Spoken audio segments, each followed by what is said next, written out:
ترکی کے شہر استنبول میں مقامی کمپنی کی جانب سے پاکستانی کمیونٹی کے اعزاز میں ظہرانہ دیا گیا، جس میں کونسل جنرل بلال پاشا نے خصوصی طور پر شرکت کی اور ترکش کمپنی کا شکریہ ادا کیا۔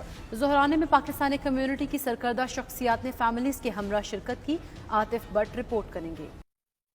ترکی کے شہر استنبول کے علاقے بیلک دروز میں مقامی ترکش کمپنی نے پاکستانی کمیونٹی کے اعزاز میں ظہرانہ دیا، جس میں پاکستانی کونسل جنرل بلال پاشا نے بطور مہمان خصوصی شرکت کی۔ استنبول میں مقیم پاکستانی کمیونٹی نے یہ مطالبہ بھی کیا کہ پاکستانی کونسلیٹ میں ایک انٹرنیشنل ڈیسک قائم کیا جائے تاکہ لوگ بہتر رہنمائی حاصل کر سکیں۔ کمیونٹی نے استنبول میں ایک پاکستانی اسکول کا بھی مطالبہ کیا، جس پر کونسل جنرل پاشا نے مسائل کے حل کی یقین دہانی کرائی۔ اس موقع پر پاکستانی کونسل جنرل بلال خان پاشا کا کہنا تھا کہ بہت جلد FIA سینٹر استنبول کونسلیٹ میں ہونے جا رہا ہے تاکہ ایجنٹ مافیا کی روک تھام کی جا سکے اور انسانی اسمگلنگ کرنے والوں کے خلاف قانونی چارہ جوئی کی جا سکے۔ کونسل جنرل بلال خان پاشا نے اس موقع پر پاکستانی کمیونٹی کو درپیش مسائل پر تفصیلی گفتگو کی، جس پر کمیونٹی نے نیک خواہشات کا اظہار کیا۔ آخر میں کونسل جنرل نے 92 نیوز کی کاوش اور ہمیشہ پاکستانی کمیونٹی کے ایشوز کو ہائی لائٹ کرنے پر ادارے کا شکریہ ادا کیا۔ عاطف بٹ 92 نیوز استنبول ترکی۔